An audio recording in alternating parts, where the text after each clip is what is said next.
Сәлем, ертегі сүйер достар. Ертегілер әлеміне қош келдің. Күн сайын сиқырлы, қызықты оқиғалар тыңдағың келсе, каналға тіркеліп ал. Саған ұнайтынына сенімдімін. Орманның жүрегі. Баяғыда Америка ормандарының бір түкпірінде адамдар аяқ баспаған терең шатқалдар мен сиқырға толы жасыл аңғарлардың ортасында Луна есімді кішкентай қыз тұратын. Ол ата-анасымен орман шетіндегі шағын үйде өмір сүретін. Бірақ Луна қарапайым қыз емес еді. Ол ағаштардың сыбдырын, желдің әнін, тіпті жануарлардың үнсіз тілін түсінетін. Бұл оның ерекше қасиеті болатын. Бір күні Луна орманда серуендеп жүріп, ерекше жарық шашқан көк көбелекті көреді. Ол көбелекті еріп отырып, терең бір аңғарға жетеді.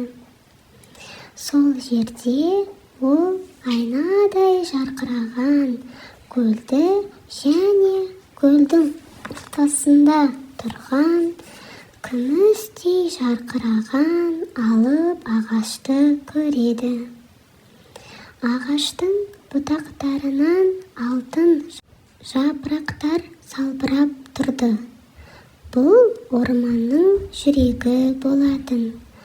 Аңыз бойынша бұл ағаш бүкіл орманның күш-қуаты мен өмірінің көзі еді. Бірақ сол сәтте орманға қауіп төнеді.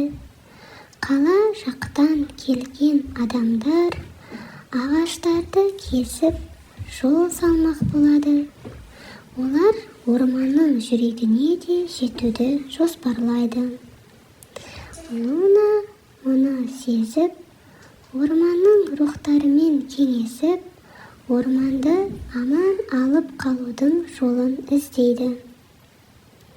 Көп қиындықтан кейін Луна орман жануарларымен бірігіп, адамдарға орманның шынайы сұлулығын көрсетеді. Олар адамдардың жүрегіне жетіп, оларды тоқтатуға тырысады. Соңында адамдар орманның сиқырын түсініп, оны сақтап қалуға уәде береді. Осылайша Луна, кішкентай қыз, үлкен орманды сақтап қалады.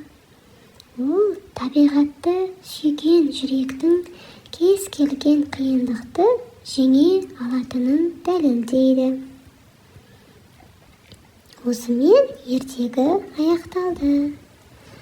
Дәл осындай сиқырлы, қызықты ертегілерді жіберіп алмас үшін каналға тіркел.